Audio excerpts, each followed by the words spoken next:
শ্ৰীভূমিত আৰক্ষীৰ সফল অভিযান। শ্ৰীভূমিত ড্ৰাগছ বিৰোধী অভিযান চলাই পুনৰ সাফল্য লাভ কৰিছে আৰক্ষীয়ে। এই অভিযানত জব্দ কৰিছে টা কাৰ্টুনসহ বটল খুচুৰা। শ্ৰীভূমিত ড্ৰাগছ বিৰোধী অভিযান চলাই পুনৰ সাফল্য লাভ কৰিছে আৰক্ষীয়ে। এই অভিযানত জব্দ কৰিছে টা কাৰ্টুনসহ বটল খুচুৰা। শ্ৰীভূমি চহৰ সংলগ্ন মুবাৰকপীৰ এলেকাত চলিছিল আৰক্ষীৰ এই অভিযান। গোপন সূত্ৰৰ পমখেদি অভিযান চলাই বুজন পৰিমাণৰ নিষিদ্ধ চিৰাপসহ আটক কৰে হয় এজন যুৱকক। শ্ৰীভূমিৰ ৩৭ নম্বৰ ৰাষ্ট্ৰীয় ঘাইপথৰ মুবাৰকপীৰ এলেকাত আৰক্ষীয়ে অভিযান চলাই টিয়াৰ ০১,৮৪৮ নম্বৰৰ এখন ট্ৰাকৰ পৰা জব্দ হয় বুজন পৰিমাণৰ নিষিদ্ধ চিৰাপ। এই নিষিদ্ধ চিৰাপ সৰবৰাহৰ সৈতে জড়িত ট্ৰাকৰ চালক মুবাৰক উল্লাহ চৌধুৰী নামৰ যুৱকক আৰক্ষীয়ে গ্ৰেপ্তাৰ কৰে। ধৃত মুবাৰক উল্লাহৰ ঘৰ কাছাৰ জিলাৰ ৫ গ্ৰাম এলেকাত বুলি জানিব পৰা গৈছে। গুৱাহাটীৰ পৰা বিভিন্ন সামগ্ৰী লৈ প্ৰথম পৰ্যায়ত শ্ৰীভূমি চহৰত আধা ট্ৰাক সামগ্ৰী খালী কৰা হৈছিল। পিছে বয়াৰপুৰ উভতি যোৱাৰ সময়ত আৰক্ষীৰ তালাচীত ট্ৰাকৰ পৰা উদ্ধাৰ হয় ৩৭ কাৰ্টুন নিষিদ্ধ চিৰাপ। জব্দ হোৱা চিৰাপৰ মূল্য কেইবা লাখ টকা হ'ব। ধৃত ব্যক্তিগৰাকীক অব্যাহত ৰাখিছে মাৰাথান জেৰা। কাইলৈ অসমলৈ প্ৰধানমন্ত্ৰী নৰেন্দ্ৰ মোদী। অসমত কি কাৰ্যসূচীত অংশগ্ৰহণ কৰিব প্ৰধানমন্ত্ৰীগৰাকীয়ে? চাওক, মোদীৰ সম্পূৰ্ণ কাৰ্যসূচী মৰাণৰ অনুষ্ঠান সামৰি গুৱাহাটীলৈ আহিব প্ৰধানমন্ত্ৰী মোদী। মৰাণৰ ৰাজপথৰ পৰাই গুৱাহাটীলৈ উৰা মাৰিব প্ৰধানমন্ত্ৰীৰ বিমান। গুৱাহাটীত প্ৰধানমন্ত্ৰীয়ে মুকলি কৰিব গুৱাহাটী আৰু উত্তৰ গুৱাহাটীৰ মাজত ব্ৰহ্মপুত্ৰৰ ওপৰত নিৰ্মাণ কৰা নতুন দলং। কাইলৈ অসমলৈ আহিব প্ৰধানমন্ত্ৰী নৰেন্দ্ৰ মোদী। পুৱা ৭:১৫ বজাত দিল্লীৰ পৰা অসমলৈ বুলি ৰাওনা হ'ব প্ৰধানমন্ত্ৰীগৰাকী। দিল্লীৰ পৰা পোনে পোনে চাবুৱাত উপস্থিত হ'ব প্ৰধানমন্ত্ৰী মোদী। পুৱা ৯:৫০ বজাত চাবুৱাৰ এয়াৰফিল্ডত অৱতৰণ কৰিব প্ৰধানমন্ত্ৰীৰ বিমান। পুৱা ১০ বজাত চাবুৱাৰ পৰা মৰাণলৈ ৰাওনা হ'ব প্ৰধানমন্ত্ৰী। প্ৰধানমন্ত্ৰীৰ ভ্ৰমণৰ বাবে ডিব্ৰুগড়ত বিশেষ নিৰ্দেশনা জাৰি। কাইলৈ অসমলৈ আহিব প্ৰধানমন্ত্ৰী নৰেন্দ্ৰ মোদী। পুৱা ৭:১৫ বজাত দিল্লীৰ পৰা অসমলৈ বুলি ৰাওনা হ'ব প্ৰধানমন্ত্ৰীগৰাকী। দিল্লীৰ পৰা পোনে পোনে চাবুৱাত উপস্থিত হ'ব প্ৰধানমন্ত্ৰী মোদী। প্ৰধানমন্ত্ৰীৰ ভ্ৰমণৰ বাবে ডিব্ৰুগড়ত বিশেষ নিৰ্দেশনা জাৰি কৰা হৈছে। এল্ফ উদ্বোধনৰ বাবে ইটাৰ ভাটাৰ চিমনি ব্যৱহাৰত নিষেধাজ্ঞা জাৰি কৰা হৈছে। এল্ফৰ ১০ কিলোমিটাৰ ব্যাসাৰ্ধৰ ভিতৰত ইটাৰ ভাটাৰ চিমনি ব্যৱহাৰত নিষেধাজ্ঞা জাৰি। ইটা ভাটাৰ লগত জড়িত সকলো কাম বন্ধ ৰখাৰ নিৰ্দেশ দিয়া হৈছে। ৰ পৰা ১৪ ফেব্ৰুৱাৰীলৈ বন্ধ ৰাখিবলৈ জাননী প্ৰেৰণ কৰা হৈছে কৰ্তৃপক্ষলৈ। আজিৰে পৰা সেৱা তীৰ্থ হ'ব প্ৰধানমন্ত্ৰীৰ কাৰ্যালয় নতুন ঠিকনা। প্ৰধানমন্ত্ৰীৰ কাৰ্যালয়টো নতুন ঠিকনালৈ স্থানান্তৰিত হ'লে অৱসান ঘটিব এটা যুগৰ। ১৯৪৭ চনত দেশৰ স্বাধীনতাৰ পিছৰে পৰা ৰায়ছিনা হিলছৰ দক্ষিণ ব্লকতে আছিল প্ৰধানমন্ত্ৰীৰ কাৰ্যালয়টো। মই সমষ্টিত নোযোৱাকৈ ১ লাখ ভোটত জিকিম মুখ্যমন্ত্ৰী। মাজুলীক অসমৰ ভিতৰতে এটা বিকশিত অঞ্চললৈ ৰূপান্তৰ কৰিবলৈ বিজেপিক ঢালিবাকি ভোট দিবলৈ আহ্বান মুখ্যমন্ত্ৰীৰ। মাজুলীৰ ৰাইজে ঢালিবাকি বিজেপিক ভোট দিব লাগিব। অলপকৈ ভোট দিলে নহ'ব। যেনেকৈ মই এতিয়া জালুকবাৰীত ইলেকশ্যনত উঠিম। মোক ৰাইজে ঢালিবাকি ভোট দিব, মিনিমাম ১ লাখ ভোটত জিকিম। মই তালৈ নোযোৱাকৈ এই কথা ক'ব পাৰোঁ। মাজুলীত এই মন্তব্য কৰে মুখ্যমন্ত্ৰী ড হিমন্ত বিশ্ব শৰ্মাই। মুখ্যমন্ত্ৰী ড শৰ্মাই মাজুলীৰ ৰাইজক উদ্দেশ্য কৰি আৰু কয়, মোৰ বিশ্বাস আছে আৰু মই মাজুলীৰ ৰাইজকো কম যে এইবাৰ আপোনালোকে বিজেপিৰ MLA ক ঢালিবাকি ভোট দিব। যাতে মাজুলী অসমৰ ভিতৰতে এটা বিকশিত অঞ্চললৈ ৰূপান্তৰ হয়। উল্লেখ্য যে আগন্তুক নিৰ্বাচনক কেন্দ্ৰ কৰি সকলো ৰাজনৈতিক দলে আৰম্ভ কৰিছে নিৰ্বাচনী কুচকাৱাজ বাদ পৰি ৰোৱা নাই। মুখ্যমন্ত্ৰী ড হিমন্ত বিশ্ব শৰ্মাও য'তেই সুবিধা মিলিছে তাতেই ৰাইজক নিৰ্বাচনীৰ বতৰা দি গৈছে। মুখ্যমন্ত্ৰীৰে বৃহস্পতিবাৰে কেইবাটাও কাৰ্যসূচীৰে মাজুলীত উপস্থিত হয় মুখ্যমন্ত্ৰী ড হিমন্ত বিশ্ব শৰ্মা। মুখ্যমন্ত্ৰীৰে মাজুলীত মহিলা উদ্যমিতা আঁচনিৰ চেক বিতৰণ, সাংস্কৃতিক বিশ্ববিদ্যালয়ৰ শৈক্ষিক ভৱন, মাজুলী জিলা আয়ুক্তৰ কাৰ্যালয়, আৰক্ষী অধীক্ষকৰ কাৰ্যালয়, মাজুলী লখিমপুৰ সংযোগী দলঙৰ চেলেক অংশৰ শুভ উদ্বোধন কৰে। ইয়াৰ উপৰিও মুখ্যমন্ত্ৰীৰে মাজুলীবাসীৰ সপোনৰ যোৰহাট মাজুলী সংযোগী দলং নিৰ্মাণৰো শুভাৰম্ভ কৰে। মই সমষ্টিত নোযোৱাকৈ 1 লাখ ভোটত জিকিম। মুখ্যমন্ত্ৰী মাজুলীক অসমৰ ভিতৰতে এটা বিকশিত অঞ্চললৈ ৰূপান্তৰ কৰিবলৈ বিজেপিক ঢালিবাকি ভোট দিবলৈ আহ্বান মুখ্যমন্ত্ৰী। মাজুলীত মুখ্যমন্ত্ৰী মহিলা উদ্যমিতা আঁচনিৰ চেক বিতৰণ অনুষ্ঠানত মুখ্যমন্ত্ৰী মাজুলীৰ ৰাইজে ঢালিবাকি বিজেপিক ভোট দিব লাগিব। অলপকৈ ভোট দিলে নহ'ব। যেনেকৈ মই এতিয়া জালুকবাৰীত ইলেকশ্যনত উঠিম, মোক ৰাইজে ঢালিবাকি ভোট দিব মিনিমাম 1 লাখ ভোটত জিকি। মই তালৈ নোযোৱাকৈ এই কথা ক'ব পাৰোঁ। মাজুলীত এই মন্তব্য কৰে মুখ্যমন্ত্ৰী ড হিমন্ত বিশ্ব শৰ্মা। ড শৰ্মাই মাজুলীৰ ৰাইজক উদ্দেশ্য কৰি আৰু কয়, মোৰ বিশ্বাস আছে আৰু মই মাজুলীৰ ৰাইজকো কম যে এইবাৰ আপোনালোকে বিজেপিৰ MLA ঢালিবাকি ভোট দিব, যাতে মাজুলী অসমৰ ভিতৰতে এটা বিকশিত অঞ্চললৈ ৰূপান্তৰ হয়। মই সমষ্টিত নোযোৱাকৈ 1 লাখ ভোটত জিকিম। মুখ্যমন্ত্ৰী টিভি ভাৰত আছাম। উল্লেখ্য যে আগন্তুক নিৰ্বাচনক কেন্দ্ৰ কৰি সকলো ৰাজনৈতিক দলে আৰম্ভ কৰিছে নিৰ্বাচনী কুচকাৱাজ বাদ পৰ ই ৰোৱা নাই। মুখ্যমন্ত্ৰী ড হিমন্ত বিশ্ব শৰ্মাও য'তেই সুবিধা মিলিছে তাতেই ৰাইজক নিৰ্বাচনীৰ বতৰা দি গৈছে মুখ্যমন্ত্ৰীৰে। বৃহস্পতিবাৰে কেইবাটাও কাৰ্যসূচীৰে মাজুলীত উপস্থিত হয় মুখ্যমন্ত্ৰী ড হিমন্ত বিশ্ব শৰ্মা। মুখ্যমন্ত্ৰীৰে মাজুলীত মহিলা উদ্যমিতা আঁচনিৰ চেক বিতৰণ, সাংস্কৃতিক বিশ্ববিদ্যালয়ৰ শৈক্ষিক ভৱন, মাজুলী জিলা আয়ুক্তৰ কাৰ্যালয়, আৰক্ষী অধীক্ষকৰ কাৰ্যালয়, মাজুলী লখিমপুৰ সংযোগী দলঙৰ চেলেক অংশৰ শুভ উদ্বোধন কৰে। ইয়াৰ উপৰিও মুখ্যমন্ত্ৰীৰে মাজুলীবাসীৰ সপোনৰ যোৰহাট মাজুলী সংযোগী দলং নিৰ্মাণৰো শুভাৰম্ভ কৰে। ইফালে মাজুলীত মহিলা উদ্যমিতা আঁচনিৰ চেক বিতৰণ। Assam Assam language menu English, Assamese, Bangla. ETV Bharat state. মই সমষ্টিত নোযোৱাকৈ 1 লাখ ভোটত জিকিম। মুখ্যমন্ত্ৰী মাজুলীক অসমৰ ভিতৰতে এটা বিকশিত অঞ্চললৈ ৰূপান্তৰ কৰিবলৈ বিজেপিক ঢালিবাকি ভোট দিবলৈ আহ্বান মুখ্যমন্ত্ৰী। Assam CM Majuli visit. মাজুলীত মুখ্যমন্ত্ৰী মহিলা উদ্যমিতা আঁচনিৰ চেক বিতৰণ অনুষ্ঠানত মুখ্যমন্ত্ৰী TV Bharat Assam. Authoring by TV Bharat Assam 16. Published February 10, 2026 at 8:22 MIST. Tini Memory Choosy TV Bharat. Majuli ৰাইজে ঢালিবাকি বিজেপিক ভোট দিব লাগিব। অলপকৈ ভোট দিলে নহ'ব। যেনেকৈ মই এতিয়া জালুকবাৰীত ইলেকশ্যনত উঠিম, মোক ৰাইজে ঢালিবাকি ভোট দিব মিনিমাম 1 লাখ ভোটত জিকি। মই তালৈ নোযোৱাকৈ এই কথা ক'ব পাৰোঁ। মাজুলীত এই মন্তব্য কৰে মুখ্যমন্ত্ৰী ড হিমন্ত বিশ্ব শৰ্মা।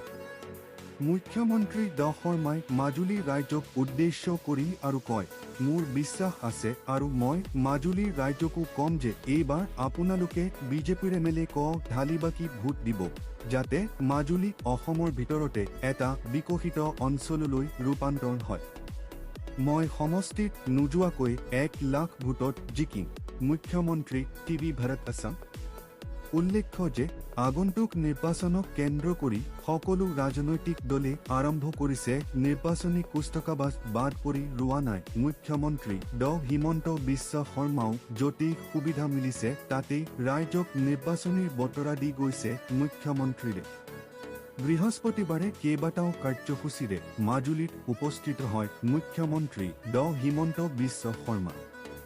মুখ্যমন্ত্ৰীৰে মাজুলীত মহিলা উদ্যমিতা আঁচনিৰ চেক বিতৰণ, সাংস্কৃতিক বিশ্ববিদ্যালয়ৰ শৈক্ষিক ভৱন, মাজুলী জিলা আয়ুক্তৰ কাৰ্যালয়, আৰক্ষী অধীক্ষকৰ কাৰ্যালয়, মাজুলী লখিমপুৰ সংযোগী দলঙৰ চেলেক অংশৰ শুভ উদ্বোধন কৰে।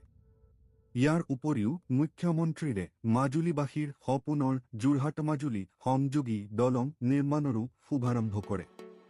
ইফালে মাজুলীত মহিলা উদ্যমিতা আঁচনিৰ চেক বিতৰণ অনুষ্ঠানত ৰাইজক উদ্দেশ্য কৰি দিয়া ভাষণত মুখ্যমন্ত্ৰীৰে কয়, আজি মাজুলী সাংস্কৃতিক বিদ্যালয়ৰ শৈক্ষিক ভৱন আৰু ছাত্ৰী নিবাসৰ উদ্বোধন কৰিছোঁ। মাজুলীৰ ছাত্ৰ ছাত্ৰীসকলে পঢ়িবৰ বাবে যাতে বেলেগ ঠাইলৈ যাব নালাগে তাৰ বাবে মাজুলীৰ এই সাংস্কৃতিক বিশ্ববিদ্যালয়ত কলা শাখা আৰু বিজ্ঞান শাখাত পঢ়িব পৰা ব্যৱস্থা কৰি দিম। তেওঁ কয়, ছোৱালীসকলক নিযুত মাইনা আঁচনি দি আছো। এই মাহৰ পৰা ল'ৰাসকলে নিযুত বাবু আঁচনি লাভ কৰিব। আজিৰ তাৰিখত এটা ডাঙৰ কথা, চৰকাৰী চাকৰিৰ বাবে কোনেও টকা দিব নালাগে। আগতে অসমত এই পৰীক্ষা নাছিল, যাৰ বাবে ল'ৰা ছোৱালীয়ে পঢ়িবলৈ মন কৰা নাছিল। কিয়নো মনত ভাৱ হৈছিল পঢ়া শুনা কৰিলেও চাকৰি নাপাওঁ, গতিকে পঢ়ি কি কৰিম। তেওঁ লগতে কয়, আজি আমাৰ অসমখন পৰিৱৰ্তন হ'ল। মহিলাসকলৰ চিন্তা আৰু কষ্ট আগতকৈ কমি গ'ল। এতিয়া মই বিশ্বাস কৰিছোঁ যে অহা 5 বছৰত অসমৰ প্ৰত্যেকগৰাকী মহিলা লাখপতি বাইদেউ হওক আৰু প্ৰত্যেকগৰাকী মহিলাই আমাৰ অসমৰ অৰ্থনৈতিক বাংলাদেশৰ শাসনৰ বাগজুৰি লোৱাৰ দিশে খালাতন্দ তাৰিখ। সংসদীয় নিৰ্বাচনত বৃহৎ জয়ৰ দিশে BNP। একাধিক সংবাদ মাধ্যমে প্ৰকাশ কৰা তালিকাত দেখা গৈছে যে 300 আসনৰ সংসদত BNPয়ে 151খনতকৈ অধিক আসন লাভ কৰিছে। 2024 চনৰ গণবিদ্ৰোহৰ পিছত অনুষ্ঠিত প্ৰথমটো নিৰ্বাচনত তাৰিক ৰহমান নেতৃত্বাধীন বাংলাদেশ নেশ্যনেলিষ্ট পাৰ্টীয়ে বৃহৎ জয়ৰ দিশে আগবাঢ়িছে। শুকুৰবাৰে বাংলাদেশৰ টিভি চেনেলসমূহে এই প্ৰক্ষেপণ কৰিছে। BNPৰ জ্যেষ্ঠ নেতা ৰুহিল কবিৰ ৰিজভিয়ে এক দলীয় বিবৃতিত পৰিসংখ্যা নিদিয়াকৈয়ে ইয়াক বৃহৎ বিজয় বুলি দাবী কৰে। লগতে দলৰ অনুগামীসকলক ৰাজপথত উদযাপন কৰাৰ পৰিৱৰ্তে শুকুৰবাৰে নামাজ পঢ়ি ভগৱানক ধন্যবাদ জনাবলৈ আহ্বান জনায়। আনহাতে বিবৃতিটোত উল্লেখ কৰা হৈছে, BNPৰ বৃহৎ জয়ৰ পিছতো কোনো ধৰণৰ বিজয় সমদল উলিওৱা নহ'ব। লগতে কোৱা হৈছে, দেশজুৰি জিম্মা শুকুৰবাৰ নামাজৰ পিছত আমি মছজিদসমূহত বিশেষ নামাজ অনুষ্ঠিত কৰিম। স্থানীয় সময় অনুসৰি পুৱা 5:30 বজাত টেলিভিছন সম্প্ৰচাৰকসকলে প্ৰক্ষেপণ কৰে যে BNPয়ে সংসদত একক সংখ্যাগৰিষ্ঠতা লাভ কৰিবলৈ আগবাঢ়িছে আৰু 150 আসনৰ সীমা অতিক্ৰম কৰিছে। যমুনা আৰু সময় টেলিভিছন চেনেলৰ বাতৰি অনুসৰি BNPয়ে 197খন আসন লাভ কৰিছে। আনহাতে জামাতে ইছলামীৰ নেতৃত্বত গঠিত ইছলামিক নেতৃত্বাধীন মিত্ৰজোঁটে 63খন আসন লাভ কৰা বুলি টিভি চেনেলসমূহে উল্লেখ কৰিছে। জামাতৰ বাবে এইটো বিগত নিৰ্বাচনৰ ফলাফলৰ তুলনাত এক বৃহৎ সফলতা। কিন্তু দলটোৱে চলোৱা সম্পূৰ্ণ জয়ৰ প্ৰচাৰ তুলনাত ই বহু কম। অৱশ্যে ফলাফল আনুষ্ঠানিক নহয় আৰু ভোটদান হোৱা 300 সমষ্টিৰ মুঠ 10 সমষ্টিৰ ভোট গণনা অব্যাহত আছে। মহিলাৰ বাবে সংৰক্ষিত সংসদত আৰু 50খন আসনৰ নাম দলীয় তালিকাৰ পৰা ঘোষণা কৰা হ'ব। বৰ্তমান পৰৱৰ্তী প্ৰধানমন্ত্ৰী হ'বলৈ সাজু হোৱা BNPৰ 60 বছৰীয়া নেতা তাৰিক ৰহমানে ভোটদানৰ প্ৰাক্ষণত সকলোকে ওলাই আহি ব্যাপক মাত্ৰাত ভোটদান কৰিবলৈ আহ্বান জনাইছিল। ভোটদানৰ দুদিন পূৰ্বে তেওঁ AFPক জনাইছিল যে তেওঁ প্ৰবল আত্মবিশ্বাসী যে উচ্ছেদিত প্ৰধানমন্ত্ৰী শ্বেখ হাছিনাৰ 15 বছৰীয়া স্বৈৰাচাৰী শাসনৰ সময়ত এক প্ৰকাৰ চাপত ৰখা তেওঁলোকৰ দলটোৱে 17 কোটি জনসংখ্যাৰ দক্ষিণ এছিয়াৰ ৰাষ্ট্ৰখনত পুনৰ ক্ষমতা লাভ কৰিব। 14 বছৰ বয়সতে হাতী ধৰা ভাৰতৰ প্ৰথম মহিলা মাউট পদ্মশ্ৰী পাৰ্বতী বৰুৱাৰ কথাৰে গৌৰৱপুৰৰ গৌৰৱ কুইন অৱডিঅ এলিফেণ্টছ পদ্মশ্ৰী পাৰ্বতী বৰুৱাৰ সৈতে এক বিশেষ সাক্ষাৎকাৰ হাতী চুকাৰ বা হাতী ধৰি আনি প্ৰশিক্ষণ দিয়াৰ কামৰ সৈতে জড়িত থকা এগৰাকী অসমীয়া নাৰী। সমগ্ৰ বিশ্বত কুইন অৱডিঅ এলিফেণ্টছ ৰূপে পৰিচিত তেওঁ। আমি উল্লেখ কৰা এইগৰাকী অসমীয়া নাৰী হৈছে পদ্মশ্ৰী বঁটাৰে সন্মানিত পাৰ্বতী বৰুৱা। সমগ্ৰ দেশৰ লগতে বিশ্বৰ দৰবাৰতে সুনাম অৰ্জন কৰা প্ৰখ্যাত মহিলা হস্তিক বিশেষজ্ঞ তথা ভাৰতৰ প্ৰথমগৰাকী মহিলা মাউট পদ্মশ্ৰী পাৰ্বতী বৰুৱাই বৰ্তমানলৈকে তকৈও অধিক হাতীক প্ৰশিক্ষণ দিছে। এছিয়া নাইবা সমগ্ৰ বিশ্বৰ ভিতৰত তেওঁৱেই হৈছে একমাত্ৰ মহিলা যিয়ে মেলা চুকাৰ পদ্ধতিৰ সহায়ত হাতী ধৰি আহিছে। বনৰীয়া জীৱ-জন্তুৰ প্ৰতিটো তেওঁৰ আছে বহু মৰম, কোনো জীৱৰে কষ্ট চাই থাকিব নোৱাৰা পাৰ্বতী বৰুৱাই মাত্ৰ 14 বছৰ বয়সতে তেওঁ প্ৰথম হাতী ধৰিছিল। গাত আছিল ডেকা তেজ, মনত অদম্য সাহস, যাৰ ফলত তেওঁ অভিজ্ঞ লোকৰ দৰে সেই 14 বছৰ বয়সতে ধৰিছিল জীৱনৰ প্ৰথমটো হাতী। ধুবুৰী জিলাৰ গৌৰৱপুৰত জন্মগ্ৰহণ কৰা পাৰ্বতী বৰুৱা বৰ্তমান গুৱাহাটীৰ বাসিন্দা। প্ৰখ্যাত মহিলা হস্তিক বিশেষজ্ঞ পাৰ্বতী বৰুৱাৰ সৈতে হোৱা এক সাক্ষাৎকাৰ তেওঁ কৈ যায় অতীতৰ সেই মধুৰ স্মৃতি। বৰুৱাই কয়, নিজৰ ঠাই জন্মভূমি গৌৰৱপুৰত আহি থাকি মই খুবেই ভাল পাওঁ। সৰুৰ পৰা ডাঙৰ হৈছো এই গৌৰৱপুৰতে। গৌৰৱপুৰতে আৰম্ভ হৈছিল পাৰ্বতী বৰুৱাৰ স্কুলীয়া জীৱন। হাতী চুকাৰ কৰাৰ সন্দৰ্ভত তেওঁ কয়, মই সৰুৰ পৰাই হাতীৰ লগত জড়িত হৈ পৰিছিলোঁ। গৌৰৱপুৰ জমিদাৰৰ অধীনত কেইবাটাও হাতী আছিল। মোৰ পিতৃ প্ৰকৃতি চন্দ্ৰ বৰুৱা আছিল মোৰ গুৰু। বনৰীয়া হাতী ধৰাকে আদি কৰি হাতী সম্পৰ্কীয় সকলো জ্ঞান মই দেউতাৰ পৰাই শিকিছিলোঁ। তদুপৰি গৌৰৱপুৰ জমিদাৰৰ অধীনত থকা ফান্দি মাউট সকলৰ পৰাও তেওঁ হাতী সম্পৰ্কীয় বহু নজনা কথা জানিছিল বুলি উল্লেখ কৰে। 14 বছৰ বয়সতে তেওঁ প্ৰথম হাতী ধৰাৰ কথা ৰোমন্থন কৰি কয়, কচিগাঁও বনাঞ্চলত মই প্ৰথম বনৰীয়া হাতী ধৰিছিলোঁ।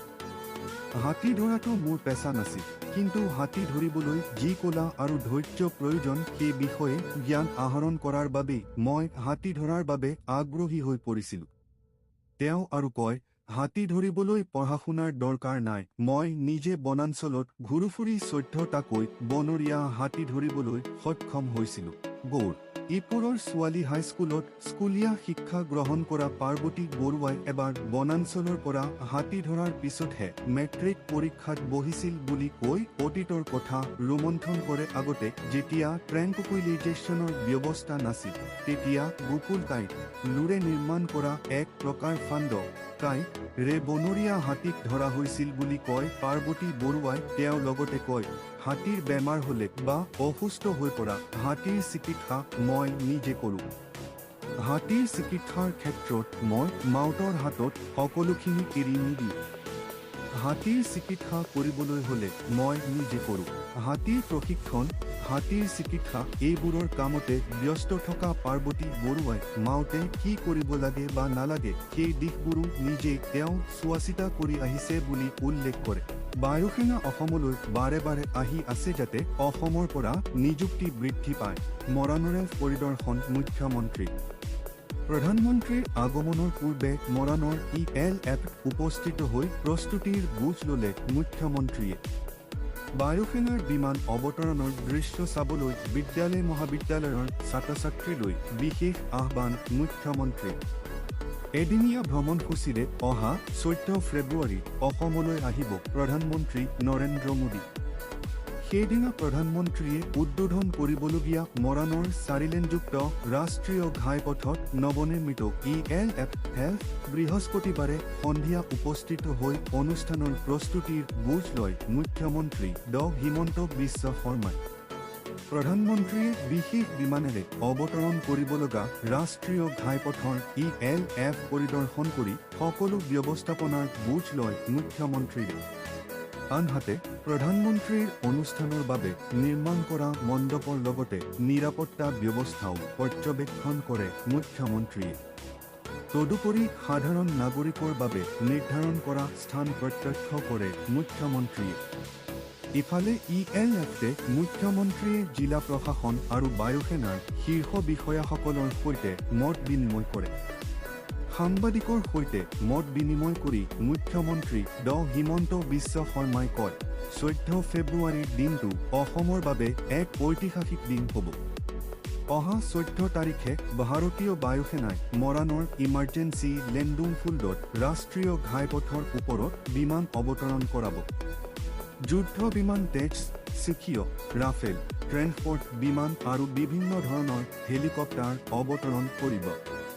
ভাৰতৰ প্ৰধানমন্ত্ৰী নৰেন্দ্ৰ মোদী ডাঙৰীয়ায়ো চাবুৱা বিমানবন্দৰৰ পৰা ইয়ালৈ C-130 বিমানেৰে আহিব আৰু ৰাষ্ট্ৰীয় ঘাইপথৰ ওপৰতে অৱতৰণ কৰিব আৰু গুৱাহাটীলৈ উভতাৰ সময়ত তেওঁ চাবুৱা বা ডিব্ৰুগড়লৈ নাযায়। ইয়াৰ পৰাই পোনে পোনে গুৱাহাটীলৈ উৰা মাৰিব। তেওঁ লগতে কয়, এইটো এটা স্মৰণীয় দিন হ'ব, সকলোৰে বাবে মনত থকা দিন হ'ব। মই ডিব্ৰুগড় জিলা প্ৰশাসক অনুৰোধ কৰিছো যে স্কুল কলেজৰ ছাত্ৰ-ছাত্ৰীসকলে এইটো চোৱাৰ সুবিধাটো যাতে কৰি দিয়ে। কেৱল মৰাণৰখিনিয়েই নহয়, ডিব্ৰুগড়, চৰাইদেউ জিলাৰ ছাত্ৰ-ছাত্ৰীসকলেও যাতে চোৱাৰ সুবিধা কৰি দিয়ে। তেওঁলোকে এই অনুষ্ঠানত চালে ভৱিষ্যতে বায়ুসেনাত যোগদান কৰিবলৈ তেওঁলোকৰ মনত ইণ্টাৰেষ্ট বাঢ়িব। সেইটো দিশ মই চাবলৈ কৈছো। প্ৰস্তুতি সন্দৰ্ভত মুখ্যমন্ত্ৰীয়ে কয়, প্ৰস্তুতি প্ৰায় সম্পূৰ্ণ হৈছে। অকণমান ধূলি আছিল, তাৰ কাম কৰি থকা হৈছে। ইয়াত কোনো ধৰণৰ মিটিং নহয়। কেৱল প্ৰধানমন্ত্ৰী আহিব, ইয়ালৈ লগত আহিব ৰাজ্যপাল, কেন্দ্ৰীয় মন্ত্ৰী সৰ্বানন্দ সোণোৱাল, বায়ুসেনাৰ মুখ্য বিষয়া আহিব। মৰাণৰ লগতে দাঁতিকাষৰীয়া অঞ্চলৰ ৰাইজ, বিদ্যালয়, মহাবিদ্যালয়ৰ বিশ্ববিদ্যালয়ৰ ছাত্ৰ-ছাত্ৰীসকলে ELFত উপস্থিত থাকি অনুষ্ঠানটি চাবলৈ বিশেষভাৱে আহ্বান জনাইছো। এইবিলাক দৃশ্য দেখিলে উৎসাহিত হ'ব পাৰিব। এটা সময়ত ভাৰতীয় বায়ুসেনাত অসমৰ বহুত যুৱক-যুৱতী আছিল। বিগত কেইবছৰমানৰ পৰা বায়ুসেনাৰ নিযুক্তি কমি গৈছে। সেইবাবে বায়ুসেনাই অসমলৈ বাৰে বাৰে আহি আছে যাতে অসমৰ পৰা নিযুক্তি বৃদ্ধি পায়। শুকানজুৰিত আঘাতপ্ৰাপ্ত 62ৰ বিচৰণ। নগাঁৱৰ ব্ৰহ্মপুৰৰ শুকানজুৰিত আঘাতপ্ৰাপ্ত 62ৰ মুক্ত বিচৰণ প্ৰত্যক্ষ কৰিছে স্থানীয় ৰাইজে। ব্ৰহ্মপুৰৰ শুকানজুৰিত বিগত দিন ধৰি বিচৰণ কৰিছে আঘাতপ্ৰাপ্ত 62টোৱে। নগাঁৱৰ ব্ৰহ্মপুৰৰ শুকানজুৰিত আঘাতপ্ৰাপ্ত 62ৰ মুক্ত বিচৰণ প্ৰত্যক্ষ কৰিছে স্থানীয় ৰাইজে। ব্ৰহ্মপুৰৰ শুকানজুৰিত বিগত দিন ধৰি বিচৰণ কৰিছে আঘাতপ্ৰাপ্ত 62টোৱে। আগফালৰ বাওঁঠেঙত আঘাতৰ চিন স্পষ্ট হৈ আছে 62টোৰ। এতিয়া ৰাইজে আঘাতপ্ৰাপ্ত 62টোক যোগান ধৰিছে কলগছ আৰু ফল-মূল। উল্লেখ্য যে নগাঁৱৰ চাপানলাৰ প্ৰকৃতিপ্ৰেমী যুৱক তথা হাতী বন্ধু সংগঠনৰ বিষয়ববীয়া বিনোদ দুলু বৰাৰ তৎপৰতাত কঠীয়াতলী আঞ্চলিক বন বিষয়া কাৰ্যালয়ে 62টোক চিকিৎসা প্ৰদানৰ ব্যৱস্থা কৰিছে। আনপিনে শুকানজুৰিত আঘাতপ্ৰাপ্ত হৈ থকা 62টোৰ আঘাতৰ কাৰণ কিন্তু এতিয়ালৈকে স্পষ্ট হোৱা নাই যদিও প্ৰাথমিক অৱস্থাত জাকৰ মাজত হোৱা সংঘৰ্ষৰ বাবে হাতীটো আঘাতপ্ৰাপ্ত হোৱাৰ সন্দেহ প্ৰকাশ কৰিছে ৰাইজে। শ্ৰীভূমিত আৰক্ষীৰ সফল অভিযান। শ্ৰীভূমিত ড্ৰাগছ বিৰোধী অভিযান চলাই পুনৰ সাফল্য লাভ কৰিছে আৰক্ষীয়ে। এই অভিযানত জব্দ কৰিছে টা কাৰ্টুনসক বটল খুচুৰা। শ্ৰীভূমিত ড্ৰাগছ বিৰোধী অভিযান চলাই পুনৰ সাফল্য লাভ কৰিছে আৰক্ষীয়ে। এই অভিযানত জব্দ কৰিছে টা কাৰ্টুনসক বটল খুচুৰা। শ্ৰীভূমি চহৰ সংলগ্ন মুবাৰকপীৰ এলেকাত চলিছিল আৰক্ষীৰ এই অভিযান। গোপন সূত্ৰৰ পমখেদি অভিযান চলাই বুজন পৰিমাণৰ নিষিদ্ধ চিৰাপসহ আটক কৰে হয় এজন যুৱকক। শ্ৰীভূমিৰ ৩৭ নম্বৰ ৰাষ্ট্ৰীয় ঘাইপথৰ মুবাৰকপীৰ এলেকাত আৰক্ষীয়ে অভিযান চলাই টিআৰ ০১,৮৪৮ নম্বৰৰ এখন ট্ৰাকৰ পৰা জব্দ হয় বুজন পৰিমাণৰ নিষিদ্ধ কোফ চিৰাফ। এই নিষিদ্ধ কোফ চিৰাফ সৰবৰাহৰ সৈতে জড়িত ট্ৰাকৰ চালক মুবাৰক উল্লাহ চৌধুৰী নামৰ যুৱকক আৰক্ষীয়ে গ্ৰেপ্তাৰ কৰে। ধৃত মুবাৰক উল্লাহৰ ঘৰ কাছাৰ জিলাৰ ৫ গ্ৰাম এলেকাত বুলি জানিব পৰা গৈছে। গুৱাহাটীৰ পৰা বিভিন্ন সামগ্ৰী লৈ প্ৰথম পৰ্যায়ত শ্ৰীভূমি চহৰত আধা ট্ৰাক সামগ্ৰী খালী কৰা হৈছিল। পিছে বয়াৰপুৰ উভতি যোৱাৰ সময়ত আৰক্ষীৰ তালাচীত ট্ৰাকৰ পৰা উদ্ধাৰ হয় ৩৭ কাৰ্টুন নিষিদ্ধ কোফ চিৰাফ। জব্দ হোৱা কোফ চিৰাফৰ মূল্য কেইবা লাখ টকা হ'ব। ধৃত ব্যক্তিগৰাকীক অব্যাহত ৰাখিছে মাৰাথান জেৰা। বিবাহৰ পাছতো জন্মসূত্ৰে লাভ কৰা জাতি অক্ষুণ্ণ থাকিব বিবাহিতাৰ। ধৰ্মান্তৰকৰণ বা আন্তঃজাতি বিবাহে জন্মৰ দ্বাৰা নিৰ্ধাৰিত হোৱা জাতি পৰিচয় সলনি কৰিব নোৱাৰে। আদালতে লগতে উল্লেখ কৰে যে এগৰাকী মহিলা যিহেতু জন্মসূত্ৰে এক নিৰ্দিষ্ট জাতিৰ অন্তৰ্গত আছিল, বিবাহৰ পাছত সেই মৰ্যাদা বিলুপ্ত নহয়। ধৰ্মান্তৰকৰণ বা আন্তঃজাতি বিবাহৰ পাছতো এজন ব্যক্তিৰ জন্মগত জাতি পৰিচয় অপৰিৱৰ্তিত থাকে। এই গুৰুত্বপূৰ্ণ যুক্তি আগবঢ়াই এলাহাবাদ উচ্চ ন্যায়ালয়ে অনুসূচিত জাতি আৰু অনুসূচিত জনজাতি অত্যাচাৰ প্ৰতিৰোধ আইনৰ অধীনত দাখিল কৰা এক গোচৰৰ শুনানি গ্ৰহণ কৰি শেহতীয়া আদালতে এই ৰায়দান কৰে। এইখিনিতে এটা কথা উল্লেখ কৰিব লাগিব যে উক্ত গোচৰটো এগৰাকী মহিলাৰ সৈতে জড়িত আছিল।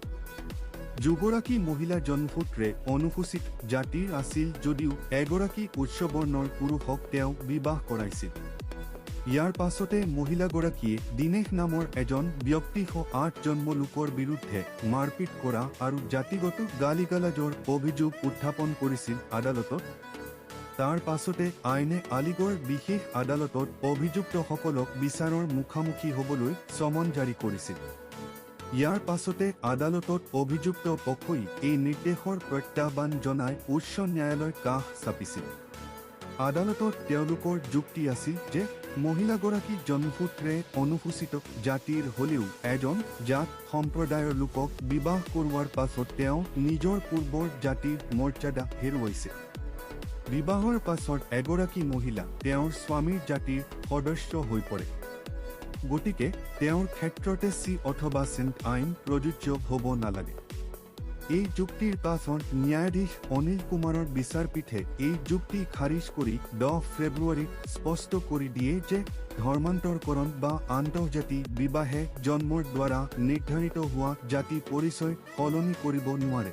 আদালতে লগতে উল্লেখ কৰে যে এগৰাকী মহিলাক যিহেতু জন্মসূত্ৰে এক নিৰ্দিষ্ট জাতিৰ অন্তৰ্গত আছিল, বিবাহৰ পাছত সেই মৰ্যাদা বিলুপ্ত নহয়। ইয়াৰ ফলত অভিযুক্তসকলৰ বিৰুদ্ধে চিজেণ্ট আইনৰ অধীনত চলি থকা গোচৰটো বাহাল থাকে আৰু উচ্চ ন্যায়ালয়ে তেওঁলোকৰ আপোল খাৰিজ কৰে।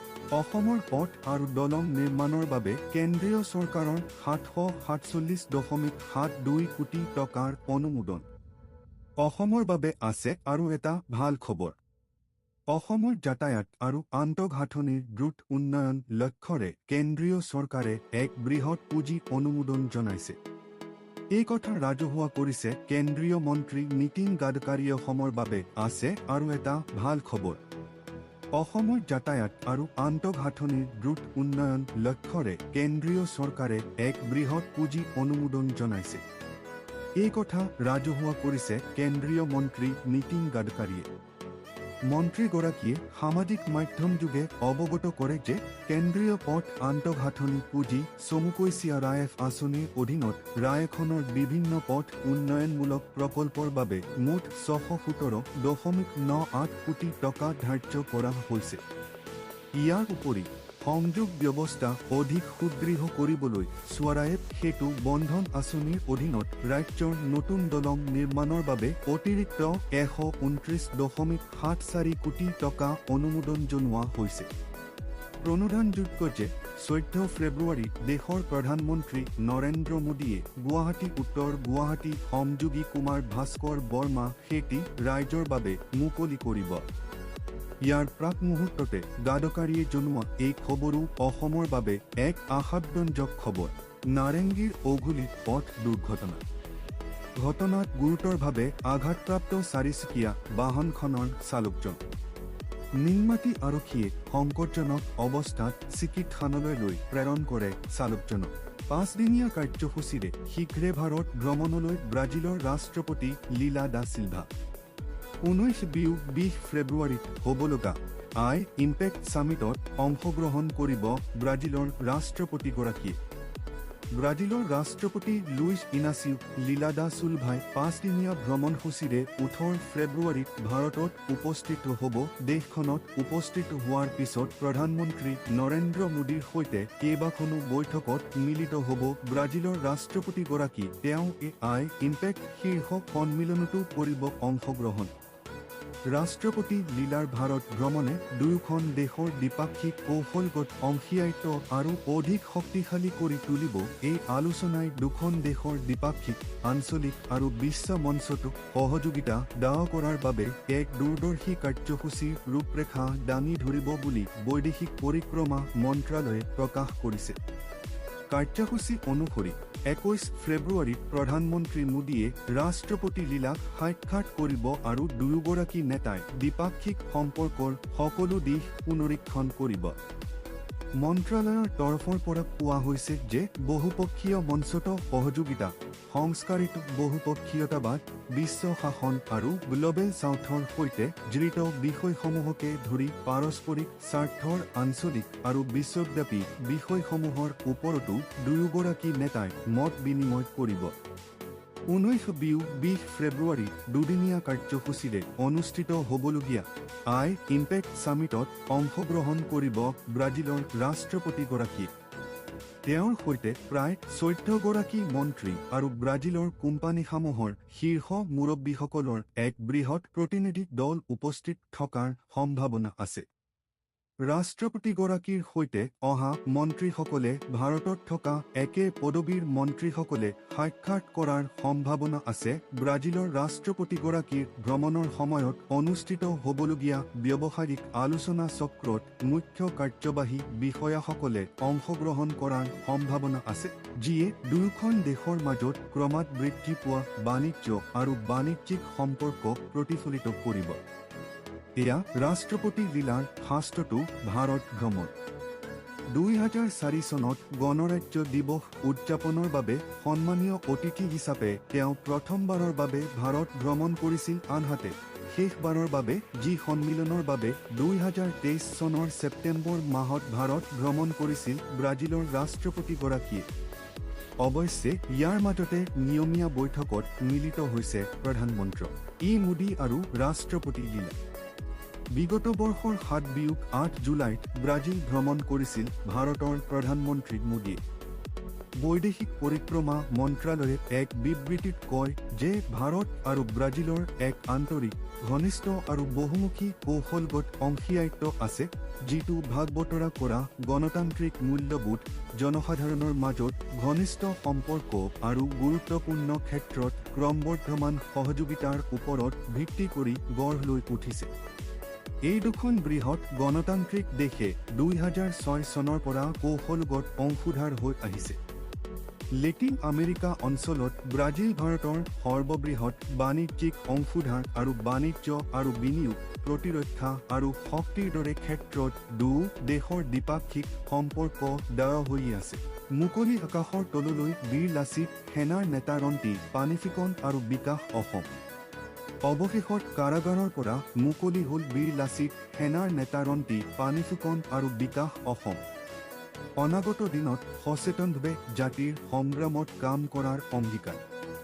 দীৰ্ঘদিন ধৰি কাৰাবন্দী হৈ থকা বীৰ লাচিত সেনাৰ 2 নেতা ৰন্টি পানিফিকন আৰু বিকাশ অসমে অৱশেষত জামিন লাভ কৰি মুকলি আকাশৰ তললৈ ওলাই আহে। বৃহস্পতিবাৰে নিশা তিনিচুকীয়া জিলা কাৰাগাৰৰ পৰা মুকলি আকাশৰ তললৈ ওলাই অহাৰ সময়ত কেইবা শতাধিক বীৰ লাচিত সেনাৰ নেতাকৰ্মী তথা শুভাকাংক্ষীয়ে ফটকা ফুটাই উষ্ম আদৰণি জনায় 2 নেতাক। বীৰ লাচিত সেনাৰ নেতাকৰ্মীৰ লগতে শুভাকাংক্ষীসকলে ৰন্টি পানিফিকন আৰু বিকাশ অসমে কাৰাগাৰৰ পৰা ওলাই অহাৰ সময়ত বীৰ লাচিত সেনা জিন্দাবাদ, ৰন্টি পানিফিকন জিন্দাবাদ, আছে হেণ্ডাম লোৱা নাই, ললে হেণ্ডাম ৰক্ষা নাই আদি বিভিন্ন শ্লোগানেৰে এক সুকীয়া পৰিৱেশৰ সৃষ্টি কৰে। উক্ত পৰিৱেশৰ মাজতে সতীৰ্থক মুকলি আকাশৰ তলত পাই চকুলো নিগৰু যায় বীৰ লাচিত সেনাৰ নেতা শৃংখল চলিহা। কাৰাগাৰৰ পৰা মুকলি হৈ আহি ৰন্টি পানিফিকনে কয়, কাৰাগাৰ আমাৰ এটা ঠিকনা হয়। এই 110 দিনীয়া যি জেইল যাত্ৰা, এই জেইল যাত্ৰাত আমাৰ চিন্তন, বিচাৰ, বিশ্লেষণ কৰিবলৈ সুযোগ সুবিধা পাইছোঁ। গতিকে ভৱিষ্যতে আমি কেনেদৰে এখন শক্তিশালী সংগ্ৰাম গঢ়ি তুলিব পাৰি তাৰ ৰূপৰেখা প্ৰস্তুত আছে। সেইকাৰণে আমাৰ কোনো ভ্ৰূক্ষেপ, আক্ষেপ নাই। এই দীঘলীয়া জেইল যাত্ৰাৰ সময়ত যেনেদৰে অসমৰ জনতাই আমাক সাহস দিলে তাৰ কাৰণে প্ৰতিগৰাকী জনতা, বীৰ লাচিত সেনাৰ সৈনিকলৈ ধন্যবাদ, কৃতজ্ঞতা জ্ঞাপন কৰিছোঁ। সমান্তৰালভাৱে কাৰামুক্ত হৈ বিকাশ অসমে প্ৰতিগৰাকী জনতালৈ ধন্যবাদ আৰু কৃতজ্ঞতা জ্ঞাপন কৰি সংগ্ৰামী যাত্ৰাত অনাগত দিনত আগুৱাই যাব বুলি মন্তব্য কৰে। লগতে কয়, এই 3 মাহৰ জেইল যাত্ৰাই মোক বহুখিনি শিকালে। অনাগত দিনত সংগ্ৰামী যাত্ৰাত অতি সচেতনভাৱে আগবঢ়িম আৰু জুবিন দাইক ন্যায় পাবই লাগিব। পৰৱৰ্তী সময়ত দুয়োগৰাকী নেতাক শতাধিক বাহনেৰে সমদল কৰি তিনিচুকীয়া জিলা কাৰাগাৰৰ পৰা ঘৰলৈ লৈ যায়। মাছ ব্যৱসায় আক্ৰমণত মৃত্যু পৌৰসভাৰ চাফাই কৰ্মী, উত্তাল ডিগবৈ। ডিগবৈৰ চাৰিআলি বজাৰত চাঞ্চল্যকৰ ঘটনা। মাছ চুৰিৰ অভিযোগত পৌৰসভাৰ চাফাই কৰ্মীক নিৰ্মমভাৱে প্ৰহাৰ। নিহত চাফাই কৰ্মীৰ ন্যায়ৰ দাবীত উত্তাল প্ৰতিবাদ। তিনিচুকীয়া জিলাৰ ডিগবৈত মৰেল পুলিচিঙৰ ঘটনা। মাছ চুৰিৰ অভিযোগত পৌৰসভাৰ চাফাই কৰ্মীক নিৰ্মমভাৱে প্ৰহাৰ একাংশ লোকৰ। ডিগবৈ সামূহিক স্বাস্থ্য কেন্দ্ৰত কৰুণ মৃত্যুক আঁকোৱালি লয় লোকজনে। ঘটনা সন্দৰ্ভত আৰক্ষীয়ে তদন্ত আৰম্ভ কৰিছে। 5 অভিযুক্তক আটক কৰিছে আৰক্ষীয়ে। এই ঘটনাই ৰাজ্য কঁপাই গৈছে। জানিব পৰা মতে বৃহস্পতিবাৰে পুৱাই এই ঘটনা সংঘটিত হয়। ঘটনা অনুসৰি ডিগবৈ আৰক্ষী থানাৰ অন্তৰ্গত চাৰিআলি বজাৰত এদল লোকৰ বৰ্বৰ আক্ৰমণত চহৰখনৰ পৌৰসভাৰ এজন চাফাই কৰ্মীজনৰ মৃত্যু হয়। লোকজন হৈছে বুদ্ধেশ্বৰ বৰা। ডিগবৈ পৌৰসভাৰ অস্থায়ী চাফাই কৰ্মী তথা বগাপানী চাহ বাগিচাৰ বাসিন্দা আছিল বুদ্ধেশ্বৰ বৰা। আন দিনাৰ দৰে বৃহস্পতিবাৰেও বজাৰখনত উপস্থিত হৈ নিজে কৰ্ম সম্পাদন কৰিছিল বুদ্ধেশ্বৰে। সেই অনুসৰি বজাৰখনৰ এটা পৰিত্যক্ত বাকচৰ পৰা মাছ চুৰি কৰাৰ অভিযোগ তুলি বজাৰৰে একাংশ মাছ ব্যৱসায়ীয়ে প্ৰথমে বাকবিতণ্ডা আৰু পাছলৈ খেদি খেদি অতি নিৰ্মমভাৱে প্ৰহাৰ কৰে বুদ্ধেশ্বৰক।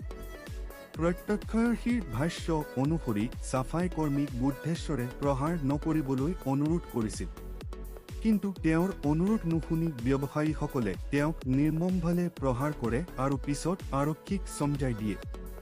ইফালে দলবদ্ধ প্ৰহাৰত মুমূৰ্ষী অৱস্থাত থকা চাফাই কৰ্মীজনক ততাতৈয়াকৈ ডিগবৈ সামূহিক স্বাস্থ্য কেন্দ্ৰলৈ লৈ যোৱা হয়। কিন্তু স্বাস্থ্য কেন্দ্ৰত তেওঁৰ মৃত্যু হয়। আন দিনাৰ দৰে বৃহস্পতিবাৰেও বজাৰখনত উপস্থিত হৈ নিজে কৰ্ম সম্পাদন কৰিছিল বুদ্ধেশ্বৰে। সেই অনুসৰি বজাৰখনৰ এটা পৰিত্যক্ত বাকচৰ পৰা মাছ চুৰি কৰাৰ অভিযোগ তুলি বজাৰৰে একাংশ মাছ ব্যৱসায়ীয়ে প্ৰথমে বাকবিতণ্ডা আৰু পাছলৈ খেদি খেদি অতি নিৰ্মমভাৱে প্ৰহাৰ কৰে বুদ্ধেশ্বৰক। প্ৰত্যক্ষদৰ্শীৰ ভাষ্য অনুসৰি চাফাই কৰ্মীক বুদ্ধেশ্বৰে প্ৰহাৰ নকৰিবলৈ অনুৰোধ কৰিছিল। কিন্তু তেওঁৰ অনুৰোধ নুশুনি ব্যৱসায়ীসকলে তেওঁক নিৰ্মমভাৱে প্ৰহাৰ কৰে আৰু পিছত আৰক্ষীক চমজাই দিয়ে। ইফালে দলবদ্ধ প্ৰহাৰত মুমূৰ্ষী অৱস্থাত থকা চাফাই কৰ্মীজনক ততাতৈয়াকৈ ডিগবৈ সামূহিক স্বাস্থ্য কেন্দ্ৰলৈ লৈ যোৱা হয়। কিন্তু স্বাস্থ্য কেন্দ্ৰত তেওঁৰ মৃত্যু হয়। আন দিনাৰ দৰে বৃহস্পতিবাৰেও বজাৰখনত উপস্থিত হৈ নিজে কৰ্ম সম্পাদন কৰিছিল বুদ্ধেশ্বৰে। সেই অনুসৰি বজাৰখনৰ এটা পৰিত্যক্ত বাকচৰ পৰা মাছ চুৰি কৰাৰ অভিযোগ তুলি বজাৰৰে একাংশ মাছ ব্যৱসায়ীয়ে প্ৰথমে বাকবিতণ্ডা আৰু পাছলৈ খেদি অতি নিৰ্মমভাৱে প্ৰহাৰ কৰে বুদ্ধেশ্বৰক। প্ৰত্যক্ষদৰ্শীৰ ভাষ্য অনুসৰি চাফাই কৰ্মী বুদ্ধেশ্বৰে প্ৰহাৰ নকৰিবলৈ অনুৰোধ কৰিছিল, কিন্তু তেওঁৰ অনুৰোধ নুশুনি ব্যৱসায়ীসকলে তেওঁক নিৰ্মমভাৱে প্ৰহাৰ কৰে আৰু পিছত আৰক্ষীক চমজাই দিয়ে। ইফালে দলবদ্ধ প্ৰহাৰত মুমূৰ্ষী অৱস্থাত থকা চাফাই কৰ্মীজনক ততাতৈয়াকৈ ডিগবৈ সামূহিক স্বাস্থ্য কেন্দ্ৰলৈ লৈ যোৱা হয়, কিন্তু স্বাস্থ্য কেন্দ্ৰত তেওঁৰ মৃত্যু হয়। কংগ্ৰেছৰ সময় পৰিৱৰ্তনৰ যাত্ৰাত দুষ্কৃতিকাৰীৰ আক্ৰমণ, কেইবাগৰাকী কৰ্মী আহত। কংগ্ৰেছৰ সময় পৰিৱৰ্তনৰ যাত্ৰাত বাধা। দুষ্কৃতিকাৰীৰ আক্ৰমণৰ পিছতে ৰাজপথত গৌৰৱ গগৈৰ নেতৃত্বত কংগ্ৰেছৰ প্ৰতিবাদ। বিশ্বনাথত কংগ্ৰেছৰ সময় পৰিৱৰ্তনৰ যাত্ৰাত অঘটন। যাত্ৰাৰ সময়তে দুষ্টস্ক্ৰই আক্ৰমণ কৰে। দুষ্টস্ক্ৰই শিলগুটি নিক্ষেপ কৰাৰ ফলত কেইবাগৰাকী নেতাকৰ্মী আহত হয়, লগতে কেইবাখনো বাহনো ক্ষতিগ্ৰস্ত হয়। এই ঘটনাৰ পিছতে অসম আৰক্ষী আৰু গৃহ বিভাগৰ বিৰুদ্ধে সৰব অসম প্ৰদেশ কংগ্ৰেছ কমিটিৰ সভাপতি গৌৰৱ গগৈ। ইফালে নিৰ্বাচনী প্ৰচাৰক কেন্দ্ৰ কৰি শাসক বিৰোধীৰ মাজত উত্তেজনা বৃদ্ধি পোৱাৰ ছবি বিশ্বনাথ জিলাত স্পষ্ট হৈ পৰে। কংগ্ৰেছৰ অভিযোগ অনুসৰি চুটিয়াত সমদল কৰি যোৱাৰ সময়ত একাংশ দুষ্কৃতিকাৰীয়ে বাহনত শিলগুটি নিক্ষেপ কৰে, যাৰ ফলত কেইবাগৰাকী কৰ্মী আহত হয় আৰু কেইবাখনো বাহন ক্ষতিগ্ৰস্ত হয়। পৰিস্থিতি আছিলো হৈ পৰাত আৰক্ষীৰ বৃহৎ বাহিনী ঘটনাস্থলীত উপস্থিত হয়। কংগ্ৰেছৰ তৰফৰ পৰা ঘটনাক লৈ এজাহাৰো দাখিল কৰা হৈছে। ইয়াৰ পিছতে শোণিতপুৰ আৰু বিশ্বনাথ জিলাৰ সীমান্ত ঘিলাধাৰীত কংগ্ৰেছৰ সময় পৰিৱৰ্তনৰ যাত্ৰাক বাধা দিয়া বুলি অভিযোগ উত্থাপন কৰে দলটোৱে। ইয়াৰ প্ৰতিবাদত বিশ্বনাথ ৰাজপথত প্ৰতিবাদী কাৰ্যসূচীত অংশগ্ৰহণ কৰে গৌৰৱ গগৈসহ একাংশ কংগ্ৰেছ নেতাকৰ্মীয়ে। আনহাতে গুৱাহাটীৰ দিছপুৰ আৰক্ষীয়ে পোষ্টাৰ নিৰ্মাণকাৰী এটা সংস্থান থানালৈ মাতি হাৰাশাস্তি কৰাৰ অভিযোগ তুলি গৌৰৱ গগৈয়ে কয়, আৰক্ষী এতিয়া সাধাৰণ নাগৰিকৰ সুৰক্ষাত নহয়, বৰঞ্চ ৰাজনৈতিক সুৰক্ষা দিয়াত ব্যস্ত হৈ পৰিছে। গৌৰৱ গগৈৰ অভিযোগ অনুসৰি এজন বিজেপিৰ কৰ্মীয়ে দাখিল কৰা ভুৱা এজাহাৰৰ ভিত্তিত আৰক্ষীয়ে ব্যৱসায়ীক জেৰা কৰিছে। এই ঘটনাক লৈ তেওঁ মুখ্যমন্ত্ৰী তথা গৃহ বিভাগৰ দায়িত্বত থকা ড হিমন্ত বিশ্ব শৰ্মাক অসমৰ ইতিহাসৰ আটাইতকৈ বিফল গৃহমন্ত্ৰী বুলি আখ্যা দিয়ে। তেওঁৰ গুৰুতৰ অভিযোগ ৰাজ্যত মহিলা নিৰ্যাতন, ড্ৰাগছ ব্যৱসায় আদি অপৰাধ বৃদ্ধি পাইছে যদিও চৰকাৰী পৰিসংখ্যাত অপৰাধৰ হাৰ কম দেখুৱাবলৈ আৰক্ষীয়ে বহু ক্ষেত্ৰত এজাহাৰ ল'বলৈ অনিচ্ছা প্ৰকাশ কৰে। মুখ্যমন্ত্ৰীয়ে তেওঁৰ বিৰুদ্ধে দাখিল কৰা মানহানিৰ গোচৰ সন্দৰ্ভত গগৈয়ে মুখ্যমন্ত্ৰীক পোনপটীয়া প্ৰত্যাহ্বান জনায়। তেওঁ কয়, মই আদালতত নহয়, ৰাজপথত ৰাজনৈতিক যুঁজ দিবলৈ সাজু। 10 কোটি টকাৰ মানহানিৰ গোচৰ দাখিল কৰাটো মুখ্যমন্ত্ৰীৰ জনতাৰ আদালতৰ ওপৰত আস্থাহীনতা বুলিও মন্তব্য কৰে গৌৰৱ গগৈ। নিৰ্বাচন চমু চাপি অহাৰ লগে লগে ৰাজ্যৰ ৰাজনীতি গৰম হৈ উঠিছে। প্ৰতিদিনে শাসক বিৰোধী বিভিন্ন ধৰণৰ সংঘাত দেখিবলৈ পোৱা গৈছে। সম্প্ৰতি মুখ্যমন্ত্ৰী তথা বিজেপি আৰু গৌৰৱ গগৈৰ মাজৰ বাকবিতণ্ডাই অসমৰ ৰাজনীতি উত্তাল কৰি তুলিছে। তাৰ মাজতে চুটিয়াত কংগ্ৰেছৰ বাহনত শিলগুটি নিক্ষেপ কৰাক লৈ ৰাজনীতিত তীব্ৰ বিতৰ্কৰ সৃষ্টি হৈছে। বিশ্ব ৰেডিঅ' দিৱস 4 দশক জুৰি ৰেডিঅ'ৰ প্ৰেমত অতি এগৰাকী ব্যক্তিৰ মনৰ কথা। 1985 চনৰ পৰা ৰেডিঅ' শুনি অহা আৰু ৰেডিঅ'ৰ প্ৰেমত পৰা ধেমাজিৰ টংকেশ্বৰ দলেদে ক'লে মনৰ অনুভৱ। আজি 13 ফেব্ৰুৱাৰী বিশ্ব ৰেডিঅ' দিৱস।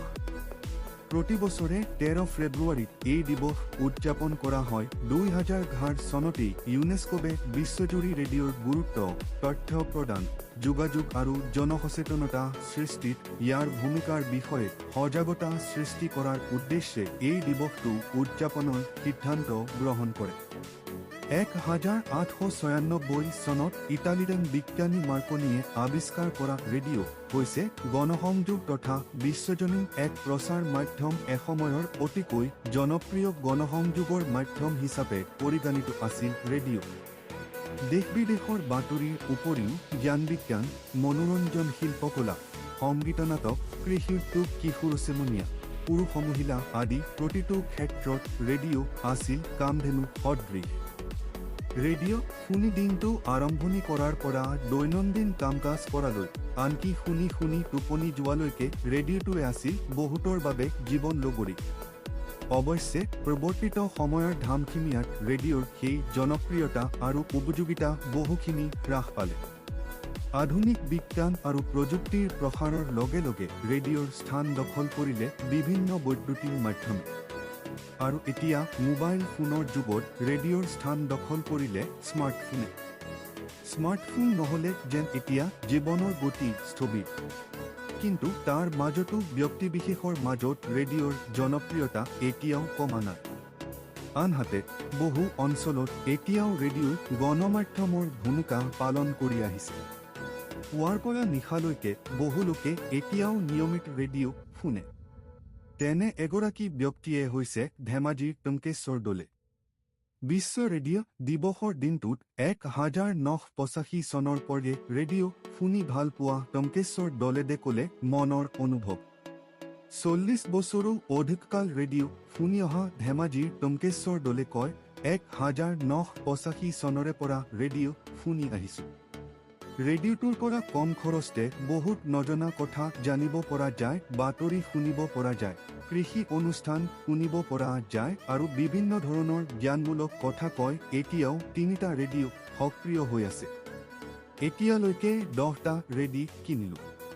তেওঁ লগতে কয়, মই পুৱা 6 বজাৰ পৰা নিশা বজালৈ ৰেডিঅ' শুনো। অকল ভাত খোৱা টাইমটোহে বন্ধ কৰোঁ। কাম কৰি থকা সময়টো ৰেডিঅ' শুনো।